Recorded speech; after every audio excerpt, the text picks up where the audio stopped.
ജോബിന്റെ പുസ്തകത്തിൽ നിന്നുള്ള വായന 30-ാം അധ്യായം 1 മുതൽ 31 വരെയുള്ള തിരുവചനങ്ങൾ.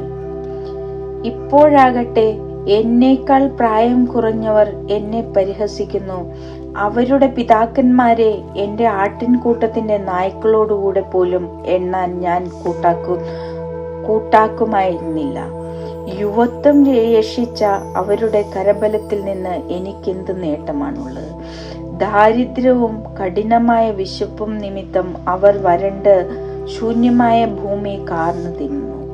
വിശപ്പടക്കാൻ വേണ്ടി അവർ കാട്ടുചെടികളും പച്ചിലകളും കാട്ടുകിഴങ്ങുകളും പറിച്ചെടുക്കുന്നു. ജനമധ്യത്തിൽ നിന്ന് അവർ തുരത്തപ്പെടുന്നു. കള്ളനെ എന്ന പോലെ അവരെ ആട്ടിപ്പായിക്കുന്നു. മലയിടുക്കുകളിൽ കുഴികളിലും ഗുഹകളിലും അവർക്ക് പാർക്കേണ്ടി വരുന്നു. കുറ്റിച്ചെടികൾക്കിടയിൽ അവർ ഓരിയിടുന്നു. കൊടിത്തൂവയുടെ കീഴെ അവർ ഒന്നിച്ചുകൂടുന്നു.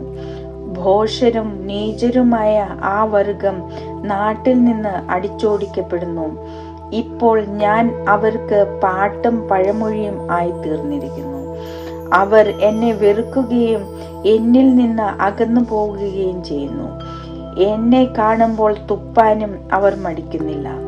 ദൈവം എന്റെ വില്ലിന്റെ ഞാൺ അയച്ച് എന്നെ എളിമപ്പെടുത്തിയതിനാൽ അവർക്ക് കടിഞ്ഞാൺ ഇല്ലാതായിരിക്കുന്നു. എന്റെ വലതുവശത്ത് നീചർ ഉയരുന്നു. അവർ എന്നെ ഓടിക്കുന്നു. അവരുടെ വിനാശകരമായ മാർഗങ്ങൾ എന്റെ മേൽ പ്രയോഗിക്കുന്നു. അവർ എന്റെ പാത തകർക്കുകയും എനിക്ക് വിപത്ത് വരുത്തുകയും ചെയ്യുന്നു. ആരും അവരെ തടയുന്നില്ല.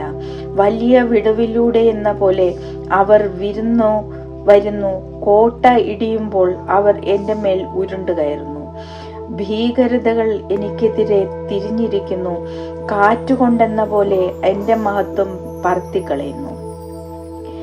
എന്റെ ഐശ്വര്യം മേഘമെന്ന പോലെ കടന്നു പോകുന്നു. ഇപ്പോൾ എന്റെ ജീവൻ ഉള്ളിൽ തൂകിപ്പോയിരിക്കുന്നു. കഷ്ടതയുടെ ദിനങ്ങൾ എന്നെ പിടികൂടിയിരിക്കുന്നു. എന്റെ അസ്ഥികളെ രാത്രി തകർക്കുന്നു. എന്നെ കരളുന്ന വേദനയ്ക്ക് വിശ്രമമില്ല. ക്രൂരമായി അത് എന്റെ വസ്ത്രത്തിൽ പിടികൂടിയിരിക്കുന്നു. എന്റെ അങ്കിയുടെ കഴുത്തുപോലെ അതെന്നെ ബന്ധിച്ചിരിക്കുന്നു. ദൈവം എന്നെ ചെളിക്കുണ്ടിൽ തള്ളിയിട്ടിരിക്കുന്നു. ഞാൻ പൊടിയും ചാരവും പോലെ ആയിത്തീരുന്നു. ഞാൻ അങ്ങയോട് നിലവിളിക്കുന്നു. അങ്ങെനിക്ക് ഉത്തരം നൽകുന്നില്ല. ഞാൻ എഴുന്നേറ്റ് നിൽക്കുന്നു. അങ്ങെന്നെ ശ്രദ്ധിക്കുന്നില്ല. അങ്ങെന്നോട് ക്രൂരമായി വർത്തിക്കുന്നു. കരബലം കൊണ്ട് എന്നെ പീഡിപ്പിക്കുന്നു. അങ്ങ് എന്നെ കാറ്റിൽ ഉയർത്തി അതിന്മേൽ സവാരി ചെയ്യിക്കുന്നു. കൊടുങ്കാറ്റിന്റെ ഇരമ്പലിൽ ഞാൻ ആടിയുലയാൻ ഇടയാക്കുന്നു. അങ്ങനെ മരണത്തിലേക്കും എല്ലാ ജീവികൾക്കും വിധിച്ചിരിക്കുന്ന ഭവനത്തിലേക്കും കൊണ്ടുപോകുമെന്ന് എനിക്കറിയാം.